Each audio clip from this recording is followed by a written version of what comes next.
Avis vascular center మన దేశంలోనే the best varicose vein hospital. నమస్తే, welcome to healthy conversations with I dream media. నేను మీ Jhansi. So ఈరోజు మనతో డాక్టర్ చిన్నబాబు గారు ఉన్నారు, ఆంకాలజిస్ట్. మరి ఎప్పుడైనా సరే మన ఇంట్లో కానీ, రిలేటివ్స్లో కానీ, ఫ్రెండ్స్లో కానీ ఎవరైనా క్యాన్సర్ ఫైనల్ స్టేజ్లో ఉండి ట్రీట్మెంట్ లేకుండా చనిపోయినప్పుడు, అరే ముందుగా ఏదైనా టెస్ట్లు ఉంటే బాగుండేది, కాస్త ముందు అంటే స్టేజ్ 1లోనూ 2లోనూ తెలిస్తే బాగుండేది, తన ప్రాణం కాపాడుకునేవాళ్ళు మనం చాలామంది బాధపడుతూ ఉంటాం కదా. మరి ఈ విషయం మీదే మన సోషల్ మీడియాలో చాలా ఇన్ఫర్మేషన్ అయితే వస్తుంది, ముందుగానే క్యాన్సర్ని డిటెక్ట్ చేయొచ్చు అని చెప్పి. అది వాస్తవమా? నిజంగా అలాంటి టెస్ట్లు ఏమైనా ఉన్నాయా? ఈ విషయం గురించి మాట్లాడదాము. నమస్తే సార్. నమస్తే అండి. సో నవడేస్ సోషల్ మీడియాలో ఏది వచ్చినా కానీ అది మనకి ఏదైనా కొంత యూజ్ అవుతుందంటే బ్లైండ్గా నమ్మే వాళ్ళు చాలామంది ఉంటున్నారు. అదే ఒక డాక్టర్ ఎవరైనా చెప్పినప్పుడు అది ఇంకా చాలా ట్రస్టీగా ఉంటుంది, నమ్ముతారు. నిజంగా క్యాన్సర్ వస్తుంది, ఒక 5 yearsలో మనకి క్యాన్సర్ వస్తుంది, దానికి ఏదైనా ముందుగా డిటెక్ట్ చేయడానికి యాక్యురసీ టెస్ట్లు ఏమైనా ఉన్నాయా? ఇది ఏంటంటే 5 years తర్వాత క్యాన్సర్ వచ్చడానికి ఇప్పుడు తెలుసుకోవడం అనేటువంటి దిస్ వెరీ చాలా అదేంటి వేగ్గా ఉన్నటువంటి ప్రశ్న. సో మనం ఇన్ జనరల్ గా క్యాన్సర్ స్క్రీనింగ్ ని మనం దృష్టిలో పెట్టుకున్నట్టయితే కనుక దెర్ ఆర్ అదేంటి 2 types of screening. Primordial screening, primary screening. So ఇవి రెండు చాలా ఇంపార్టెంట్ అనమాట. సో ఈవెన్ మనం ఈ ప్రివెంటివ్ మెడిసిన్ నుంచి మనం ఇదంటే అలవర్చుకున్నటువంటి. సో ప్రైమార్డియల్ స్క్రీనింగ్ అంటే ఏంటి? ఈవెన్ మనకు రిస్క్ ఫ్యాక్టర్స్ ఏవైతే ఉన్నాయో వాటిని తగ్గించుకోవటం, తర్వాత అవేర్నెస్ ని పెంచుకోవటం. సో ఇదంటే ఈ జబ్బు ఎందుకు వస్తుంది, సో ఆ జబ్బు రాకోకుండా మనం ఈ రిస్క్ ఫ్యాక్టర్ ని తగ్గించుకోవటం, మన హెల్తీ లైఫ్ స్టైల్ అలవాటు చేసుకోవడం. That is primary screening. అంటే ఏమిటి అంటే కనుక, so as a healthy individuals మనకు క్యాన్సర్ ఉందా లేదా at this particular point. Okay, so ఇదే 5 years డౌన్ ద లైన్ మనకి ఇదంటే క్యాన్సర్ వస్తుందా లేదా అనేటువంటి దానికి ఇంకా ఇదంటే ఫుల్ ఫ్లెడ్జ్డ్ గా టెస్ట్ లేవు. కానీ బట్ ఇదంటే అట్ దిస్ జంక్షన్ సో ఇదంటే మనకు ఉన్నాయా లేవా, అది కూడా కొన్ని పర్టికులర్ క్యాన్సర్స్ కి మాత్రమే ఉన్నాయి. For suppose carcinoma cervix, okay, గర్భాశయ ముఖద్వార క్యాన్సర్, దీనికి మనకు pap smear, HPV co testing, okay, even VIA visual glacial acetic acid application అనేటువంటివి ఈ టెస్ట్లు ఉన్నాయి. కార్సినోమా బ్రెస్ట్ కి మామోగ్రఫీ ఉంది.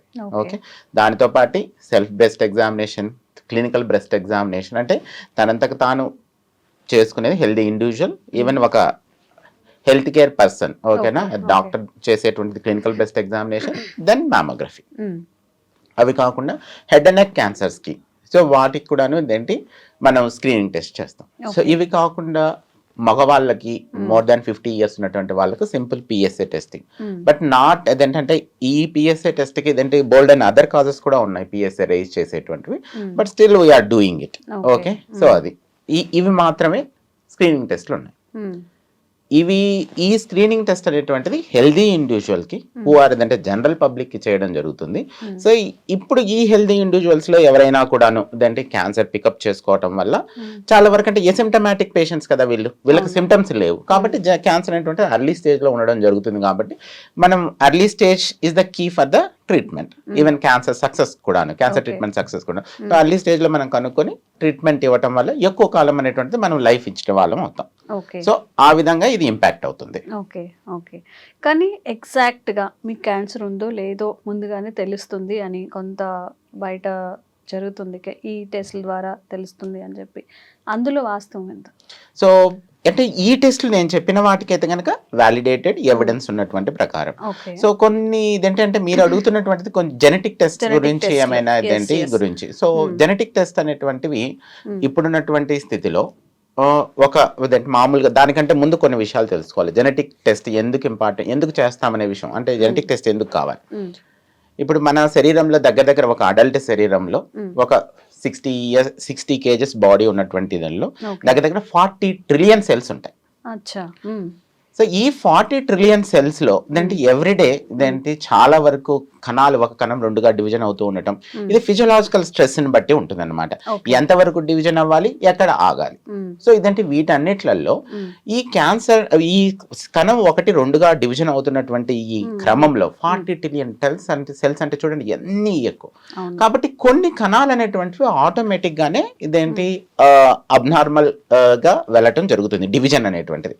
అంటే డివిజన్ అనేటువంటిది కంట్రోలబుల్ నుంచి అన్కంట్రోలబుల్ కి వెళ్ళేటువంటి ఛాన్స్ ఉంటుంది. ఓకే ఓకే, సో ఆ అన్కంట్రోలబుల్ ఉన్నటువంటివి కూడాను ప్రతిరోజు కూడా ఒక మనిషిలో దగ్గర ఇదేంటి ఒక 1000 కావచ్చు, 1,00,000 కావచ్చు, ఏమైనా అబ్నార్మల్ కణాలు ప్రొడ్యూస్ అవ్వచ్చు, బట్ అందులో క్యాన్సర్ కణాలు కూడా ఉండవచ్చు, కానీ మనకు చెక్ ఉంటుంది.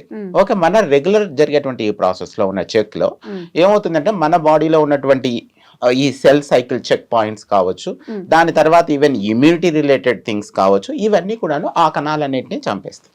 ఓకే, సో దట్ ఇదంటే మామూలు మనిషిలో కూడాను ఇన్ని అబ్నార్మల్ థింగ్స్ జరిగినా కూడాను అది క్యాన్సర్ గా రూపు చెందడం లేదు. ఓకే, కానీ కొంతమందిలో అది క్యాన్సర్ కణాలుగా రూపు చెందడం జరుగుతుంది. సో ఈ అబ్నార్మాలిటీ జరుగుతున్నటువంటి వాటిలో కొన్ని ఓకేనా ఈ సెల్ సైకిల్ అంటే స్పెసిఫిక్ చెక్ పాయింట్స్ అని చెప్పుకున్నాము. సెల్ గ్రోత్ కి సిగ్నలింగ్స్ కావచ్చు, దాంట్లో ఏదంటే ఆంకో జీన్స్ అని చెప్పేసి, ట్యూమర్ సప్రెసర్ జీన్స్ అని చెప్పేసి ఈ 2 రకాలైనటువంటి జీన్స్ ఉంటాయి. ఇందులో కొన్ని డిఎన్ఏ రిపేర్ మెకానిజం లో ఉపయోగపడేటువంటి జీన్స్ కానీ ఈ కొన్ని జీన్స్ లో ఏదైనా ప్రాబ్లం అనేటువంటి జరిగితే అవి కొన్ని ఫ్యామిలీస్ లో రన్ అవ్వడం జరుగుతుంది. అంటే ఏంటి, వీటిని జర్మ్-లైన్ మ్యుటేషన్స్ అని అంటారు. బేసిక్ గా రీసెర్చ్ అక్కడ స్టార్ట్ అయింది. సో ఎందుకంటే కొన్ని క్యాన్సర్స్ ఫ్యామిలీలో రన్ అవుతున్నాయి. సో ఆ రన్ అవుతున్నటువంటి క్యాన్సర్స్ ఏమిటి, ఎట్లా అనేటువంటి తెలుసుకోవడంలో స్టార్ట్ అయింది. దాని తర్వాత ఇదేంటి కాంప్రహెన్సివ్ జీనోమిక్ ప్రొఫైల్ స్టార్ట్ అయింది. అంటే ఏమిటి అంటే మన బాడీలో ఉన్నటువంటి ఆ కణంలో ఎన్ని జీన్స్ ఉన్నాయి, ఆ జీన్స్ లో ఇదేంటి ఎన్ని ఇదేంటి పెథాలజికల్ జీన్స్ ఎన్ని ఉన్నాయి, సో ఎన్ని క్యాన్సర్ ని కాజ్ చేస్తున్నాయి, కొన్ని ఇదేంటి క్యాన్సర్ కాజ్ చేయనివి ఉన్నాయి, కొన్ని ఈవెన్ ఆ జీన్స్ క్యాన్సర్ కాజ్ చేస్తాయో లేదో కూడా తెలియదు. ఓకే, సో దాన్ని VUS అంటారు, వేరియంట్ ఆఫ్ అన్నోన్ సిగ్నిఫికెన్స్. మనకి ఇంకా తెలియదు అసలు అది క్యాన్సర్ ఎక్కడ కాజ్ చేస్తుంది. ఎందుకంటే మన దగ్గర ఉన్నటువంటి మిటేషన్స్ కూడా చాలా ఎక్కువ. ఒక దగ్గర ఇదేంటి ఒక 20,000 అదేంటి మిటేషన్స్ ఉంటాయి. దాంట్లో కొన్ని మిటేషన్స్ మాత్రమే క్యాన్సర్ ని కాజ్ చేస్తున్నాయి అనేటువంటి దాని గురించి మన దగ్గర ఇప్పుడు కొంచెం ప్రూఫ్ ఉంది. ఇంకా కొన్ని మిటేషన్స్ ఎప్పుడు కాజ్ చేస్తాయి, అసలు కాజ్ చేస్తున్నాయా లేదా, మేబీ ఇదేంటి ఈ డేటా అనేటువంటిది పైలప్ అయిన తర్వాత మేబీ ఇదేంటి మనకు తెలియవచ్చు. దానికి మన దగ్గర ఇన్ఫర్మేషన్ లేదు. సో ఇప్పటి వరకు ఉన్నటువంటి ఇన్ఫర్మేషన్ ఏంటి అంటే కనుక కొన్ని పర్టికులర్ గా జర్మ్-లైన్ మ్యుటేషన్స్ లో వచ్చేటువంటి క్యాన్సర్స్ వాటిని తెలుసుకోవడం కోసం, అంటే దానికి జర్మ్-లైన్ మ్యుటేషన్స్ ఉండాలంటే ఫ్యామిలీ హిస్టరీ ఉండాలి. So personal history or family history of cancer ఉన్నటువంటి వాళ్లకు, యంగ్ ఏజ్ లో ఉన్నటువంటి క్యాన్సర్ ఉన్నటువంటి వాళ్లకు, సో ఇదేంటి ఒకే పేషెంట్స్ కు 2 కానీ 3 క్యాన్సర్లు కూడా ఉంటాయి, అటువంటి వాళ్ళకు కూడాను మనం ఈ రకమైనటువంటి జర్మ్-లైన్ టెస్ట్లు చేస్తాం. ఇది బేసిక్ స్క్రీనింగ్ టెస్ట్ లాంటివి చేసేటువంటి. ఇంకోటి థెరపటిక్ పర్పస్ కోసం కూడా చేస్తాం. అంటే ఏంటి, ఈ క్యాన్సర్ కణాలు ఏ మ్యుటేషన్స్ కాజ్ చేసుకుని ఉందో ఆ మ్యూటేషన్స్ కి మనం ఏదైనా స్పెసిఫిక్ టార్గెట్ థెరపీ ఏమైనా ఉపయోగించుకోవచ్చా, సో ఆ పర్పస్ కోసం కూడాను ఈ జీనోమిక్ ప్రొఫైల్ అనేటువంటిది చేయడం జరుగుతుంది. ఇవి తప్ప as a general public okay ఇదంటే ఒక అసిమ్టమాటిక్ జనరల్ పబ్లిక్ కి నీకు క్యాన్సర్ డౌన్ ద లైన్ వస్తుందా రాదా అనేటువంటిది ఈ జంక్షన్ లో మనం జెనెటిక్ స్క్రీనింగ్ చేసుకోవటం వల్ల తెలిసేటువంటి అవకాశాలు చాలా తక్కువ. ఒకవేళ ఫ్యామిలీ హిస్టరీ ఉండి, పర్సనల్ హిస్టరీ ఉండి, young age personal history, multiple family members లో క్యాన్సర్స్ ఉండటం, సో ఇటువంటివన్నీ కూడా కలిపితే అప్పుడు మనం ఇదేంటి వాళ్ళ ఫ్యామిలీలో క్యాన్సర్ ససెప్టబిలిటీ సిండ్రోమ్ ఏదో సంథింగ్ రన్ అవుతుంది, దానికి మనం కాంప్రహెన్సివ్ జీనోమిక్ టెస్ట్ చేస్తాం. అన్లెస్ అంటిల్ జనరల్ పబ్లిక్ కి మాత్రం ఎటువంటి స్క్రీన్ అంటే జీనెటిక్ స్క్రీనింగ్ టెస్ట్ అయితే రికమెండేషన్ కాదు. ఓకే, సో దానివల్ల యాక్యురేట్ గా ఉంది లేదు అనేది తెలియదు, చెప్పడం కష్టం. ఓకే కానీ చాలా మందికి ఏంటంటే ఓకే ఇప్పుడు ఏదో టెస్ట్ వచ్చింది, ఇది చేయించుకుంటే మనకి క్యాన్సర్ ఉందో లేదో ముందుగానే తెలిసిపోతుంది అన్న థాట్ లోనే ఉన్నారు ఇప్పుడు. యాక్చువల్లీ ఏంటంటే వాళ్ళకి ఎటువంటి సస్పిషన్ ఉన్నా first they have to consult a doctor, ఓకేనా, హూ ఈజ్ ఏంటంటే ఆంకాలజిస్ట్. వాళ్ళు సర్జికల్ కావచ్చు, మెడికల్ కావచ్చు, రేడియేషన్ కావచ్చు, ఎనీ ఆంకాలజిస్ట్ ఓకేనా, వాళ్ళని కన్సల్ట్ అయ్యి వాళ్ళ హిస్టరీ మొత్తం ఇదేంటి డాక్టర్తో డిస్కస్ చేసుకున్న తర్వాత ఇఫ్ డాక్టర్ ఇదేంటి ప్రిస్క్రైబ్ చేస్తే మేబీ అండర్గో. దానికి కూడాను ఈ జెనెటిక్ టెస్ట్ కూడాను కౌన్సిలింగ్స్ ఉంటాయి, pre genetic counselling, genetic test వచ్చిన తర్వాత పోస్ట్ జెనెటిక్ కౌన్సిలింగ్. సో అదేంటి ఇవన్నీ చాలా ఇంపార్టెంట్, ఎందుకంటే కొన్నిసార్లు ఇదేంటి ఆ జెనెటిక్ టెస్ట్ యొక్క సిగ్నిఫికెన్స్ కూడాను తెలియని పరిస్థితులు కూడా ఉండొచ్చు. ఒకవేళ జెనెటిక్ టెస్ట్ యొక్క సిగ్నిఫికెన్స్ తెలిసిన తర్వాత అదేంటి ఎక్స్ప్రెస్ చేయడానికి మల్టిపుల్ ఫ్యాక్టర్స్ మనకి ఇదేంటి ఇబ్బంది జరగవచ్చు. ఒక చిన్న ఎగ్జాంపుల్ నేను చెప్తాను. సో ఏంటి ఈ ఎగ్జాంపుల్ అంటే, నా దగ్గర ఒక పేషెంట్ ఉన్నారు, ఓకే, అరౌండ్ ఇదేంటి 58 year old ఫీమేల్. తన కూతురికి ఇదేంటి ఇంకొక 4-5 months మ్యారేజ్ ఉంది. దాని తర్వాత తనకు ఆ సమయంలో బ్రెస్ట్ క్యాన్సర్ డిటెక్ట్ అయింది. సో అదంటే ట్రీట్మెంట్ అదంటే చేస్తున్నటువంటి ఇదేంటి టెస్ట్లు చేస్తున్నటువంటి దాంట్లో తనకు ఫ్యామిలీ హిస్టరీ కూడా ఉంది. ఒక CA బ్రెస్ట్ ఉంది వాళ్ళ పిన్నికి, పేషెంట్ వాళ్ళ పిన్ని గారికి. సో సరే అని చెప్పేసి మేము BRCA1 BRCA2 టెస్ట్లు చేయడం జరిగింది. ఆ పేషెంట్కి పాజిటివ్ వచ్చింది. జర్మ్ లైన్ మ్యుటేషన్ కూడా పాజిటివ్ వచ్చింది. So germ line mutation positive వచ్చినప్పుడు మేబీ ఇదంటే వాళ్ళ కూతురికి కూడా వచ్చేటువంటి ఛాన్స్ కూడా ఉంది. సో కాబట్టి అట్ దిస్ జంక్షన్ ఇదేంటి అసలు ఇదంటే ఆ ఇంప్లికేషన్ ఎలా చెప్పాలి? దెర్ ఆర్ సో మెనీ ఇదేంటి హడల్స్. అసలు ఇదేంటి సోషల్ ఇదేంటి హడల్స్ కావచ్చు, ఈవెన్ ఇదేంటి బ్యారియర్స్ చాలా ఉంటాయి. సో దాన్ని వెరీ సెన్సిటివ్ వేలో మనం డిస్కస్ చేసి డీల్ చేసి దాని తర్వాత ఇది చేయాలి. ఓకే, సో అట్లాంటిది అందుకనే pre test counselling, post test counselling అనేటువంటిది ఇట్స్ వెరీ మ్యాండేటరీ. మనం యాజ్ ఇన్ జనరల్ గా ఇదంటే జస్ట్ లైక్ ఇదంటే హౌ వీఆర్ డిస్కసింగ్ అలా మనం ఇదంటే జెనెటిక్ టెస్ట్ ని చేయించడానికి లేదు. Okay okay. ఇఫ్ చాలా మందిలో మీరు అన్నట్టుగా ఫ్యామిలీ హిస్టరీలో మదర్కి కనుక క్యాన్సర్ వచ్చి ఉంటే డాటర్కి కూడా వచ్చే అవకాశం ఎంతవరకు ఉండొచ్చు? దానికి కూడా స్పెసిఫిక్ మ్యుటేషన్స్ కావాలి. సో ఇదంటే నేను చెప్తున్నా కదా, there are so many genes. ఆ జీన్స్ లో కొన్ని పర్టికులర్ జీన్స్ మాత్రమే జర్మ్ లైన్ లో వెళ్తాయి. ఇప్పుడు ఫర్ సపోజ్ నేను చెప్తున్నాను, ఒక 100 క్యాన్సర్స్ తీసుకున్నాం, ఒక 100 పేషెంట్స్ 100 డిఫరెంట్ క్యాన్సర్స్ తీసుకుంటే ఆ 100 మంది పేషెంట్స్ లో కూడా ఓన్లీ ఈ ఫెమిలియల్ కాంపోనెంట్ 5 to 10% వరకే ఉంటుంది. మిగతా 90 to 95% ఆఫ్ ద పేషెంట్స్ లో వచ్చేటువంటి క్యాన్సర్ స్పోరాడిక్ క్యాన్సర్స్. అంటే ఏంటి, తన బాడీలోనే తనకు ఉత్పత్తి అవుతుంది. సో తనకి ఇదంటే ఫ్యామిలీ వంశపారపర్యంగా వెళ్ళదు. సో అంటే ఈ బాడీనే తన లైఫ్ స్టైల్ చేంజెస్ వల్ల కావచ్చు, ఎన్విరాన్మెంటల్ ఫ్యాక్టర్స్ వల్ల కావచ్చు, సో తను తీసుకున్నటువంటి ఫుడ్ దాని డయటరీ హ్యాబిట్స్ వల్ల కావచ్చు, ఇదేంటి తన బాడీలోనే క్యాన్సర్ అనేటువంటిది డెవలప్ అవడం జరుగుతుంది. ఓన్లీ 5 to 10% ఆఫ్ ద పీపుల్కి మాత్రమే అటువంటి కాంపోనెంట్ ఉంటుంది. ఆ కాంపోనెంట్లో కూడాను కొన్ని మాత్రం, ఇప్పుడు బ్రెస్ట్ క్యాన్సర్ కావచ్చు, ఓవేరియన్ క్యాన్సర్ కావచ్చు, కొలోరెక్టల్ క్యాన్సర్స్ కానీ, ప్రోస్టేట్ క్యాన్సర్స్ కానీ, సో ఇటువంటివి మాత్రమే ఇదేంటి ఫ్యామిలీలో రన్ అవటం అనేటువంటిది జరగడం చూస్తున్నాం. సో వాటికి స్పెసిఫిక్ టెస్ట్లు ఉన్నాయి. Sir, as earlier we discuss, చాలా మన బాడీలో పర్ డేకి 1,00,000 క్యాన్సర్ కణాలు ఉంటే కొన్ని చనిపోతున్నాయి, కొన్ని క్యాన్సర్గా మారుతున్నాయి.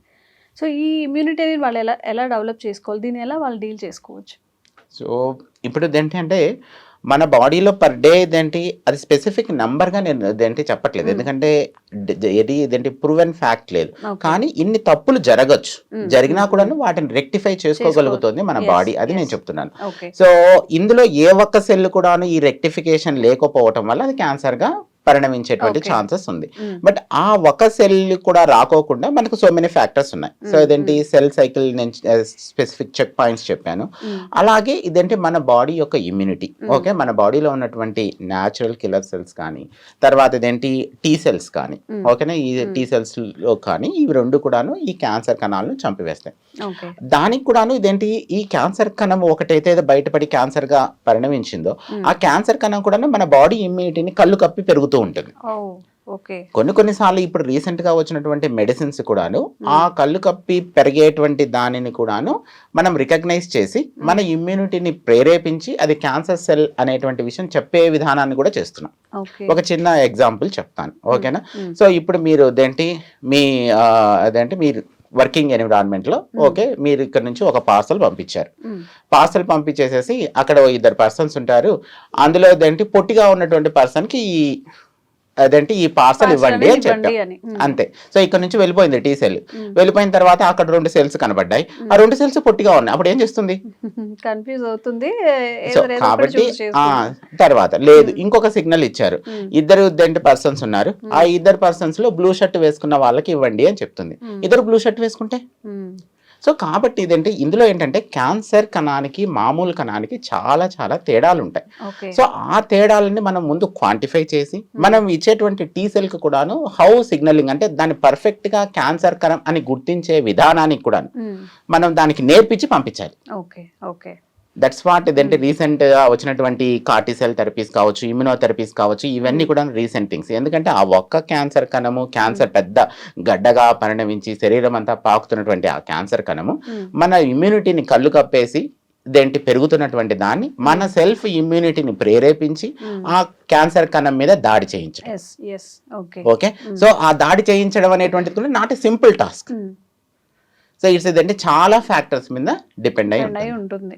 ఓకే, సో అందుకనే సక్సెస్ రిజల్ట్స్ కూడాను సో ఏదంటే మనం ప్రైమ్ చేసి మనం టీ సెల్ ని పంపించేటువంటి ఈ విధానంలో సో ఏదంటే సో మెనీ ఫ్యాక్టర్స్ మనకి హర్డల్స్ దాటుకొని వెళ్ళవలసి ఉంటుంది. ఓకే. అందుకే ట్రీట్మెంట్ రిజల్ట్స్ యొక్క సక్సెస్ కూడాను it's not depend upon only single thing, it's so many things మీద డిపెండ్ అయి ఉంటుంది. ఉంటుంది. Yeah. Okay, okay.